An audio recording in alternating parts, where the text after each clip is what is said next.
Mes chers amis, bien le bonjour, ici Topolin pour vous servir. Quel plaisir d'être avec vous pour nos vendredis cinéma. Aujourd'hui, nous n'allons pas parler d'un film. Il y a quelque temps, je vous ai parlé de ce film-ci, Deux hommes dans la ville avec Jean Gabin et Alain Delon. C'est exceptionnel comme film, je vous invite à voir ma vidéo, mais surtout, je vous invite à voir ce film. Et aujourd'hui, nous n'allons pas parler d'un film, nous allons parler d'un des véhicules qu'il y a dans ce film de 1973 et dans un autre film, Les Aventures de Rabbi Jacob. Deux véhicules pour deux films immenses et pour deux entreprises françaises immenses. D'un côté, j'ai nommé la Peugeot 404 de Jean Gabin. De l'autre côté, j'ai nommé la DS de notre cher ami Louis de Funès. Alors la 404 a une histoire particulière. Nous sommes en 1955 et Peugeot dévoile sa 403. Ah, elles sont bien loin les 401 et les 402 avec leur look des années 40. Nous sommes en 1955 et Peugeot réinvente un petit peu l'automobile. Mais nous sommes en octobre. Nous sommes en octobre 1955.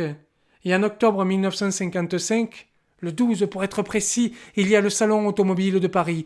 Et là, Citroën va dévoiler sa DS.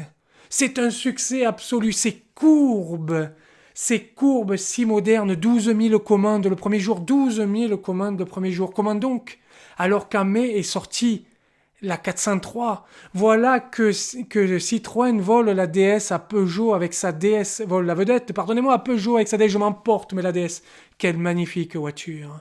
Peugeot doit répliquer, mais Peugeot, voyez-vous, ils sont un petit peu frileux à la firme de Sochaux, ils se disent, il nous faut une familiale, bien sûr, la DS est très coquette, bien sûr, la DS est très moderne, bien sûr, la DS plaît aux Français, quoique avec quelques problèmes techniques. Alors, Peugeot se dit, il faut que l'on garde un style robuste, un style qui plaît à la bourgeoisie provinciale. Parce que oui, la bourgeoisie provinciale, voyez-vous, ce sont à l'époque les clients de Peugeot et ils sont très frileux, ces bourgeois, des changements. Alors, Peugeot va se dire, nous avons la 403. Oui, elle était innovante au mois de mai, mais déjà au mois d'octobre, elle est dépassée, les ventes s'écroulent. Alors nous devons sortir une voiture qui ressemble à la 403, mais en même temps qui va rappeler un petit peu la modernité de DS. Et pourquoi pas un V8? Non, on va l'oublier.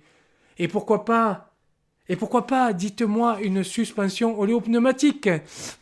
Bien sûr, ça serait très moderne. Mais non, on va l'oublier. On va rester dans la famille, on va rester dans la stabilité, on va rester dans la robustesse et surtout, on va rester dans un véhicule qui pourra se décliner quasiment à l'infini. Il est vrai que DS a un petit peu décliné son véhicule.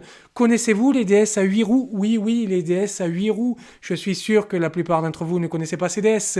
Une petite photo va apparaître à l'écran. La DS à 8 roues, voyez-vous, c'était pour porter les bateaux, pour aller en congé par ces routes du sud. La Méditerranée, nous sommes en 1950, dans les années 50, la Méditerranée s'offre depuis Paris par les autoroutes du sud, ces nouvelles autoroutes. Il faut de temps en temps qu'un Parisien puisse transporter son bateau, une DS à 8 roues légèrement déclinable, voyez-vous, mais il faut une 404. Alors, qu'est-ce que l'on va faire en réalité?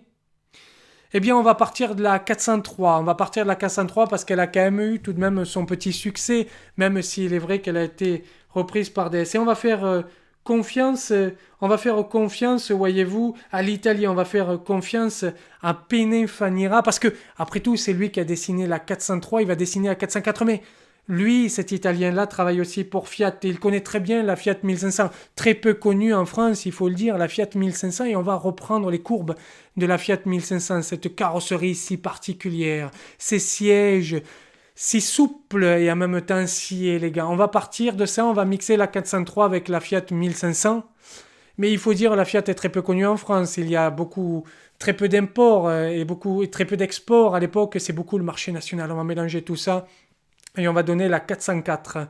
La 404 et la DS vont être sublimées au cinéma et la même année, les deux voitures sont sublimées dans deux films totalement différents. Deux hommes dans la ville et Les Aventures de Rabbi Jacob. Les deux sœurs, quelque part, sorties pas la même année, mais l'une était devancière finalement de son modernisme et l'autre était devancière de la robustesse. La 403 est passée, la 404 naît, la 404 pour contrer DS. Il faut dire aussi qu'en 1965, la 404 sortira en 1960. Vous avez vu, un petit peu 1955-1960, 5 ans pour développer un véhicule, c'est très peu pour développer aussi un petit peu cette modernité. Il faut dire aussi que DS plaît beaucoup aux États-Unis, notamment où elle sera reprise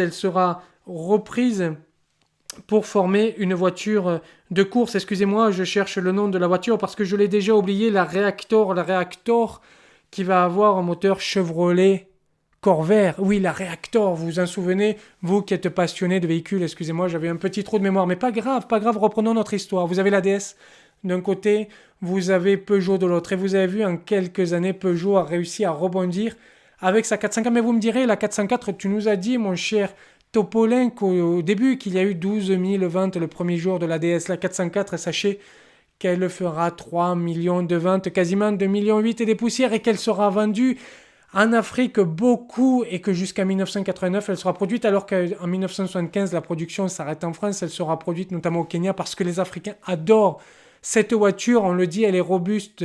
La DS elle aura un côté mythique, mais elle n'aura pas le même destin parce qu'elle sera beaucoup moins produite et beaucoup moins vendue.